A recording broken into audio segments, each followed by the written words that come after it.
Hi everyone, and welcome to your very first Enneagram group study meeting.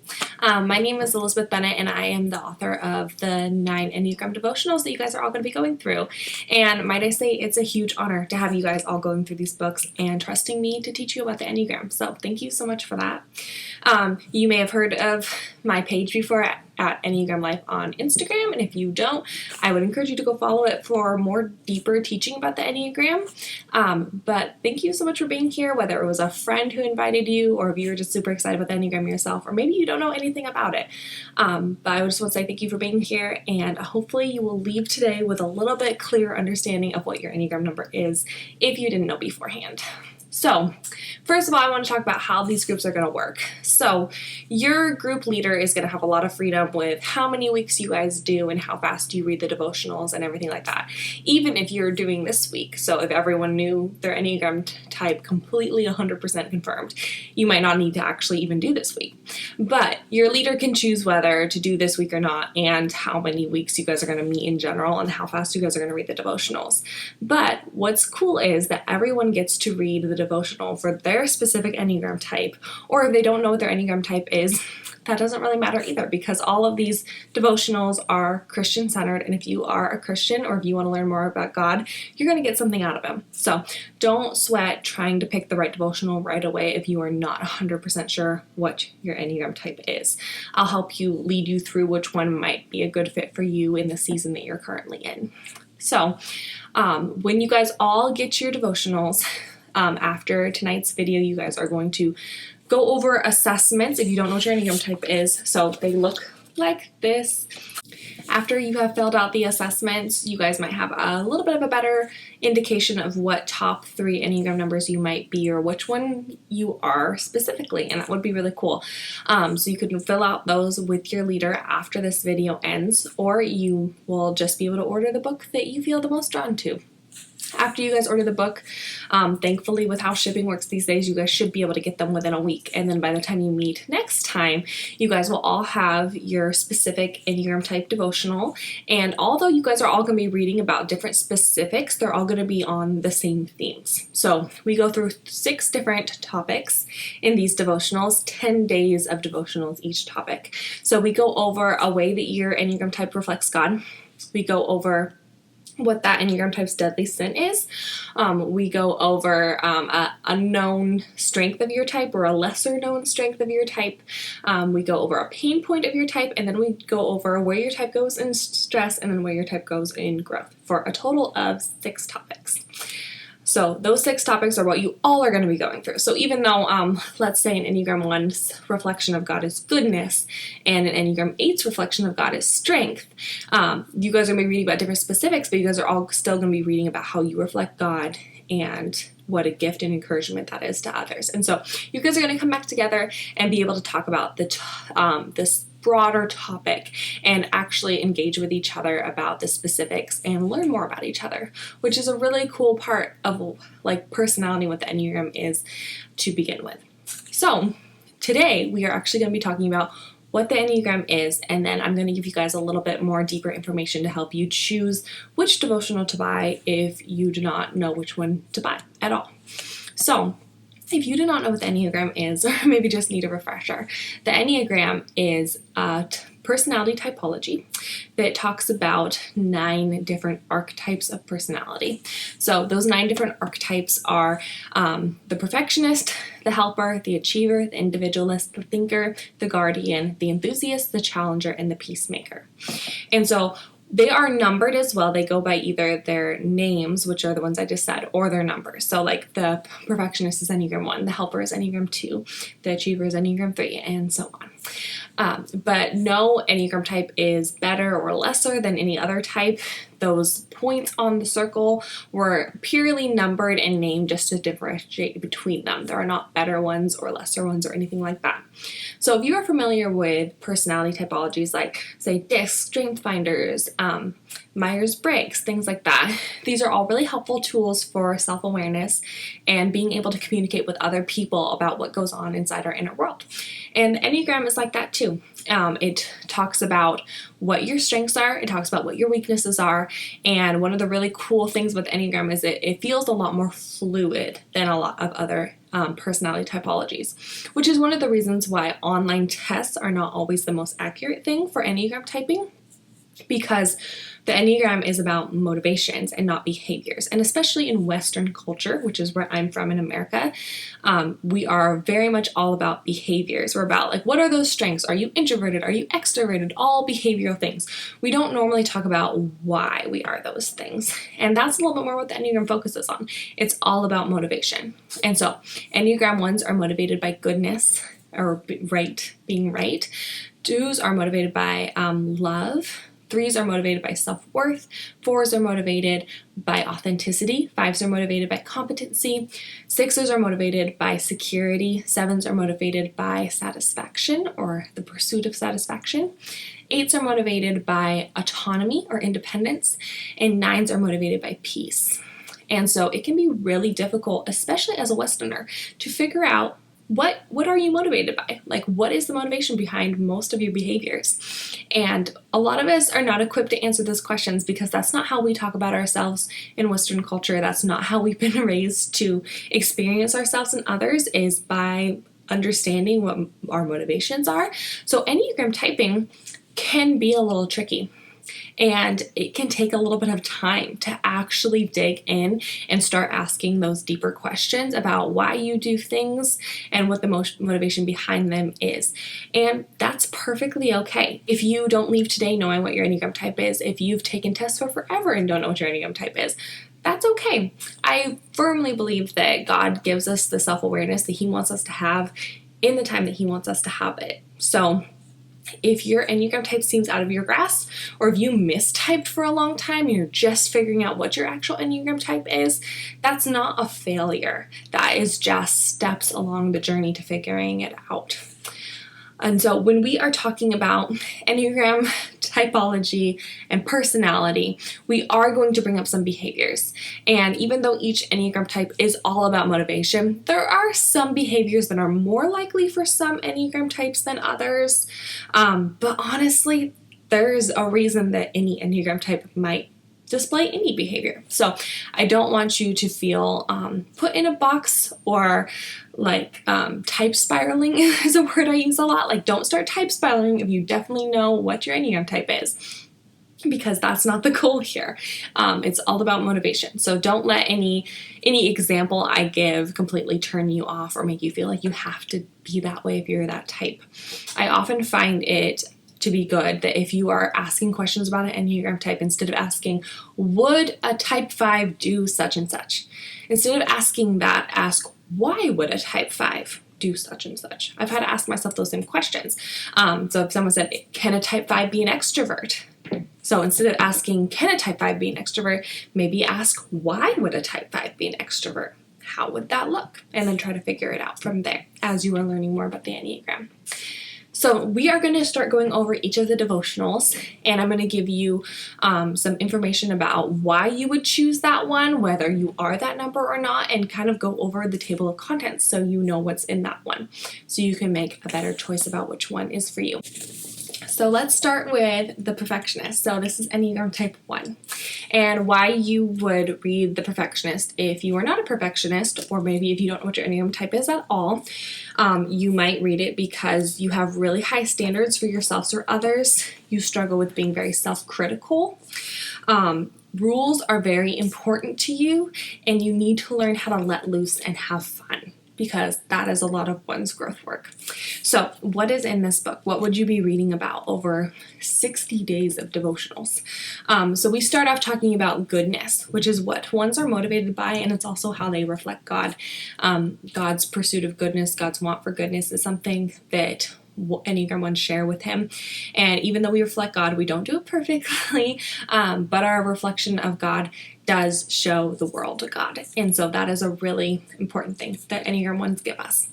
And then we talk about their deadly sin, which is anger, which a lot of times comes out as frustration. So if people tell you that you're easily frustrated, or that you get frustrated often or anything like that, this 10 days that are on anger and frustration might be really helpful to you.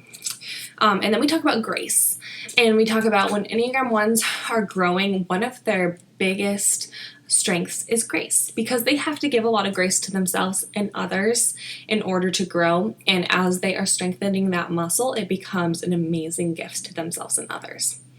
And then we talk about a pain point, which is their inner critic. So Enneagram 1s are the only Enneagram type that has a harsh inner critic that holds them up to a really high standard and berates them when they do not reach that standard. And so this is inner talk that sounds like, I can't believe you did that. You're smarter than that. Why did you make that decision? Just over and over and over again about something, even as silly as forgetting to put on sunscreen, or maybe not having matching socks, or losing a sock in the dryer. Things like that, that Enneagram's inner critic can be really harsh with them about. And then for the Enneagram 1, when they are in stress, they pick up the negative traits of Enneagram 4. So if you look at the Enneagram symbol, you'll see all these little lines that connect different Enneagram types to each other. And for the Enneagram 1, well, all of them have the arrows, but Enneagram 1, their disintegration arrow, it goes towards Enneagram 4, which means when they are in seasons of stress, they pick up the negative traits of an Enneagram 4. And then their other arrow, their arrow of integration, goes to this Enneagram 7. And in growth, they can pick up the more positive behaviors of an Enneagram 7. So that's what we talk about for 20 days in this devotional. We talk about that 10 days of stress when you're in a stressful season. How are you coping by using negative Enneagram 4 characteristics? And when you are growing, how can we pursue growth? How can we move towards Enneagram 7? And for Enneagram 1s, that looks a lot like learning how to laugh at yourself, learning how to let loose and have fun, prioritizing fun, laughing more, having a more joyful spirit, not criticizing yourself as much. Things like that, which are really helpful to the Enneagram 1. And then book number 2 is the Helper. Oh, our lovely helpers. So why would you read the Enneagram 2 if you are not an Enneagram 2, or if you don't know what you are? And that would be, you struggle with thinking your needs are a burden. You think about relationships a lot, like relationships are everything to you. And you need to work on self-care. You need to learn on how to say no sometimes. Then this book might be for you. And so what are the table of contents of this book? We talk about their helpful, servant-hearted spirit and how they are always on the look for who needs help, what needs can they meet, and where can they serve other people. And that is a reflection of God, and it's a very needed reflection of God in this world. And so we talk about being helpful. And then their deadly sin is pride. When you are the helper and you are someone who knows what other people's needs are, and you can meet those needs, and you're the one that comes early and stays late, it can be a little hard not to have some pride about how well you do things, or that you are the one that can meet everyone's needs. And so we talk about pride for a good 10 days, and a lot about how 2s don't tend to think they're very prideful because of that servant-heartedness, but how it can be really sneaky and come out sideways and not always very loud. And then we talk about boldness, which is not usually a strength that a lot of Enneagram 2s think they have. But when there is a need, when there's something happening and someone needs to step up, man, 2s are bold. And so we talk a lot about boldness and courage in that section. And then we talk about manipulation, which is kind of a dirty word, and it makes 2s really uncomfortable. But there is a pain point for Enneagram 2s in manipulation, because when you think that your needs are a burden, it can be really hard to be really straightforward with your needs and what you need. And so a lot of Enneagram 2s learn very young that if you use a skillful language style, and if you don't say what your needs are directly and you say them kind of more covertly, that it doesn't feel like you're asking for something when you actually are. And that can quickly turn into manipulation. And so 2s need to be especially very aware of what manipulation is and how they might be practicing that.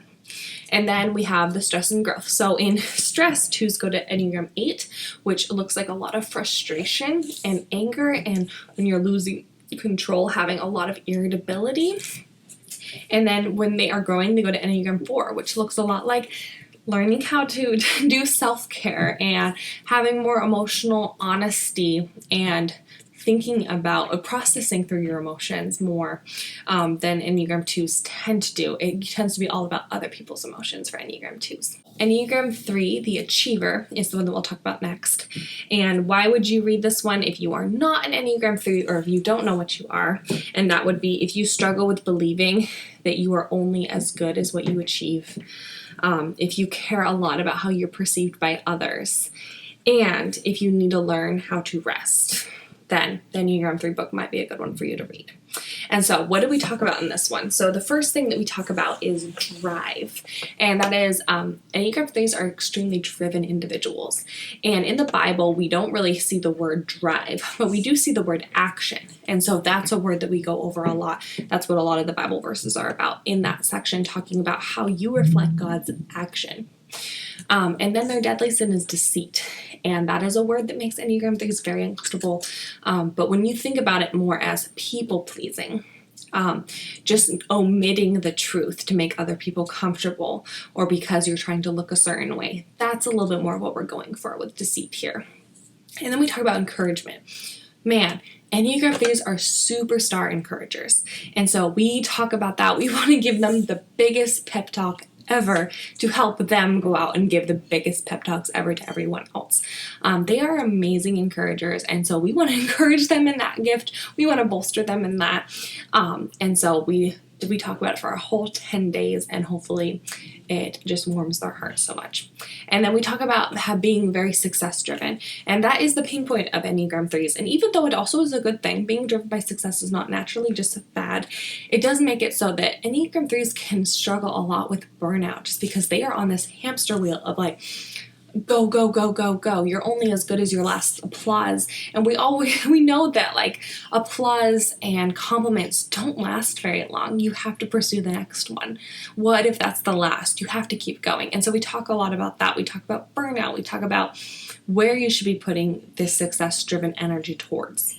And then we talk about the stress and security arrows. So we talk about going to 9 in stress, which is a lot of shutting down. It's Enneagram 3s really need to rest, but instead they kind of go towards this numbing and laziness. And then we talk about them going to 6 in growth, which looks a lot like being huge team players and choosing loyalty over competition. And so that is the Enneagram 3 Achiever book. Next is Enneagram 4s, which is actually what I am. I am a 4-wing 5. So Enneagram 4s, why would you read this book if you're not an Enneagram 4 or if you don't know what you are? And the first reason would be if you consider yourself a creative. And if you struggle at all with seeing your creativity as something that is worthwhile or a blessing or something that God values, then this book is a really good book for you. Another reason would be if feeling understood means the world to you, and if you need some organization and discipline in your life. Those would be reasons to read this book. So what is in this book? We talk about creativity and how 4's creativity reflects God. That is the whole first 10 days of this book, and it's very encouraging. And then we talk about envy, which is 4's deadly sin. And we talk about comparison and envy and how it's just such a trap and how it is so discouraging to the hearts of 4s and how to battle that. And then we talk about space saving. We talk about space saving is not a huge concept that most of us talk about all the time, but it's a really important one for Enneagram 4s because this is emotional space saving. It's how Enneagram 4s love other people. It's this, I'm not afraid of what you're feeling. Come feel it with me. I'll just sit with you. I'll cry with you. I have all the space in the world for your emotion. So that's a huge gifting of 4s. And then self-absorption, which is a pain point of Enneagram 4s. And we talk about what does self-absorption actually mean for Enneagram 4s. Enneagram 4s are considered the most emotional individuals on the Enneagram. So when you have so many emotions and things are going on, a lot of times it's really hard to see beyond just your emotions. And that's one of the reasons why Enneagram 4s can be or look self-absorbed. And then we talk about the stress and growth. So in stress, Enneagram Enneagram 4s go to 2. So we become extremely relationship focused. We can be really clingy. There can be some push-pull tendencies, that kind of thing.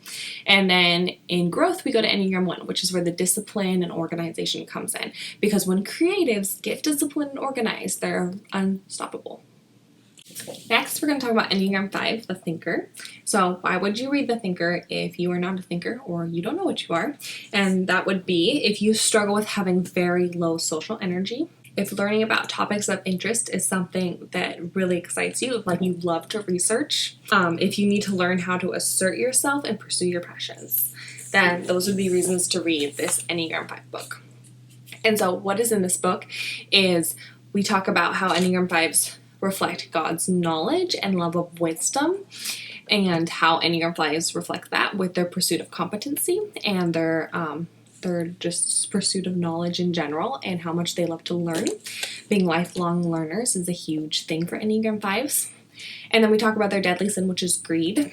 And this is not necessarily all about money. A lot of times for Enneagram 5s is hoarding energy, because they can have really low social energy.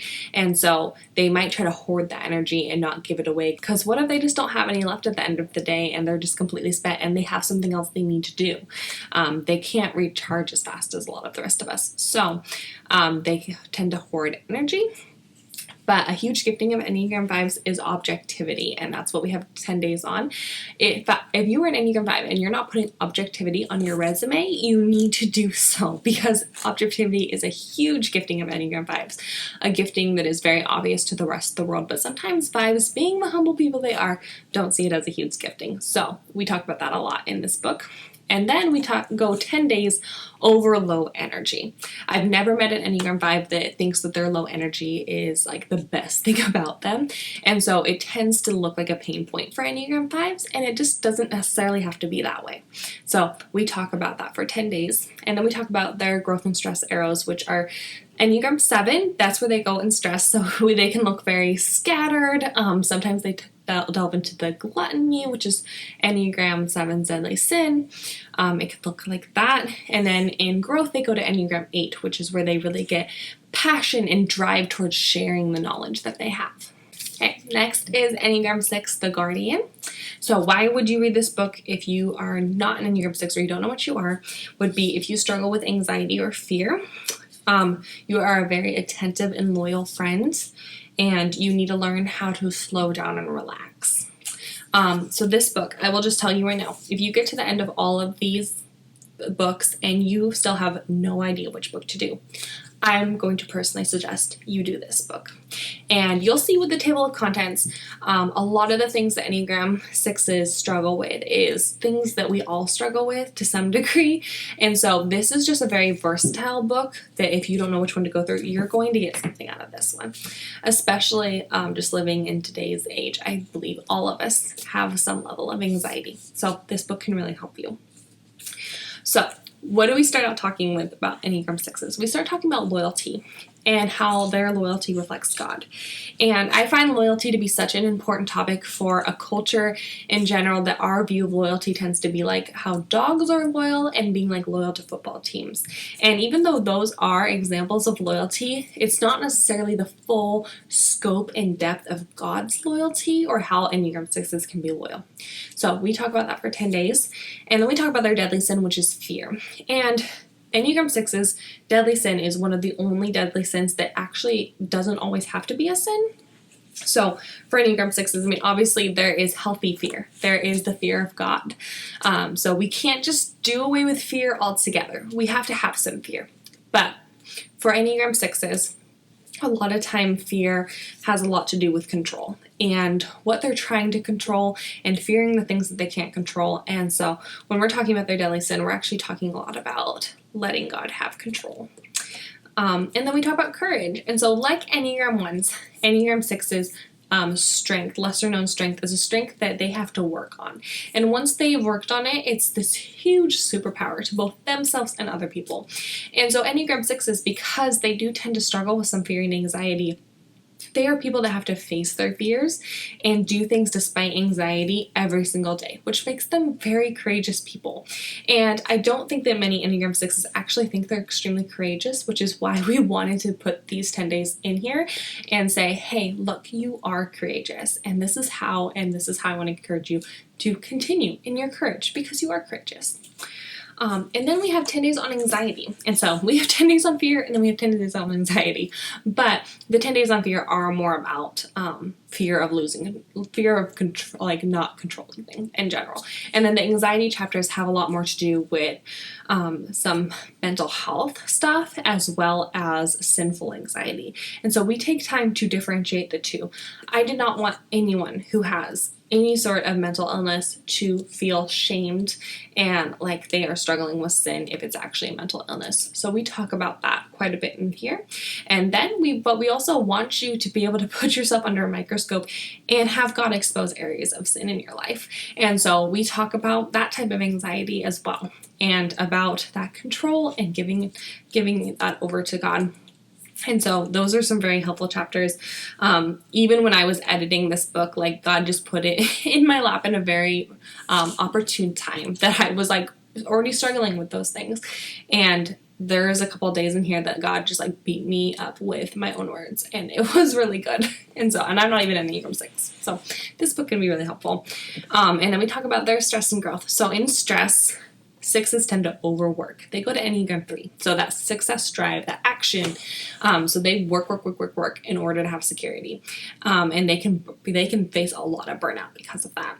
But in growth, they go to Enneagram 9. So it's a lot about taking life a little slower, learning how to rest, stopping to smell the roses, that kind of thing. Okay, next is Enneagram 7, the enthusiast. And if you don't know you're an enthusiast, or if you are interested in this book at all, these are a couple reasons why you would read it. First of all is if you have SOS, which is shiny object syndrome, if you struggle to focus, if you thrive when you have something to look forward to, or you need to grow in that focus and in contentment. Those would be reasons to read this book. So what we first start to talk about is Enneagram 7s and how they reflect God's joy. And man, that is a really encouraging chapter and just a beautiful look at why we enjoy Enneagram 7s so much. And then we have 10 days on gluttony, which is Enneagram 7's deadly sin. And here we are not only talking about gluttony in terms of food, we are talking about gluttony in pretty much anything you can overindulge in. So whether that's binge watching TV or scrolling for hours and hours at night on TikTok, or if you are overspending, if you're gambling, whatever it is, playing video games, shopping, whatever it is, all of those things can be under the category of gluttony, which is Enneagram 7's deadly sin. And then we talk about long-suffering, which is a little-known strength of Enneagram 7s. But man, long-suffering is such a gifting of theirs. And long-suffering literally means patience in trial. So Enneagram 7s really will look around the room, make sure everyone else is doing okay before they let themselves react and fall apart to things. And which is such a gift to everyone else. What they do need to remember is to eventually fall apart and take care of themselves. So we want to encourage them in that, but also put a spotlight on this huge gift of Enneagram 7s. And then we talk about spinning, which is something that Enneagram 7s do, which is looking at something negative and turning it into a positive, or looking for the positive in things. And sometimes this is just being optimistic. But one of the difference between optimism and spinning, which is one of the things that we mentioned in this book, is optimism is what will be, and spinning is what will be amazing, even if it kills me. And so we talk about that attitude. We talk about when spinning is actually numbing, and we talk about how spinning can be a gift sometimes and when it's not, all that kind of stuff. And then we talk about 7s going to stress, going to 1 where they become really critical of themselves, they become really angsty. A lot of times they can be cleaning for hours, that kind of stuff too. And then when they grow, they go to Enneagram 5, which is where you'll get a lot of that focus. You'll get a lot more contentment, stuff like that when you go to Enneagram 5. So that's book number 7. Book number 8 is The Challenger. And if you don't know if this is you or not, here's a couple of reasons why you would read this book. If you consider yourself to be a really strong person, if you will not be controlled, you actually find that idea to be funny in general. If vulnerability is hard for you, those are a couple indications that this might be a good book for you. And so the first thing we talk about is how 8s reflect God, and that is with their strength. Just their strength in being like emotionally, a lot of times physically and mentally, just strong people. We talk a lot about like God being in the head of the war and all the 8s being with him. Like that's the kind of people that Enneagram 8s are, and we want to encourage them in that strength. And then their deadly sin is lust, which was an interesting 10 days to write about. But when we're talking about Enneagram 8s and lust, we're not necessarily talking about sexual lust in general. We're talking about a lust, like a lustful drive, this energy towards things that are not yours to do.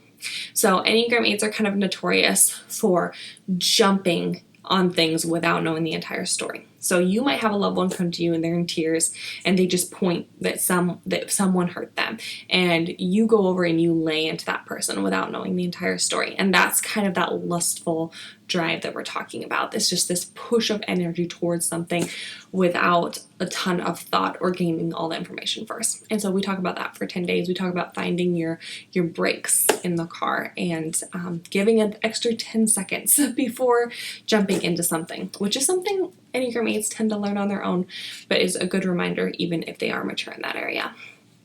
And then we talk about tenderness, which is a strength of Enneagram 8s. We find a lot of Enneagram 8s being in like medical fields, being pastors, being emergency preparedness people that are around hurting people, marginalized people, little children, animals, stuff like that. And that's really where you'll see a lot of Enneagram 8's tenderness come out.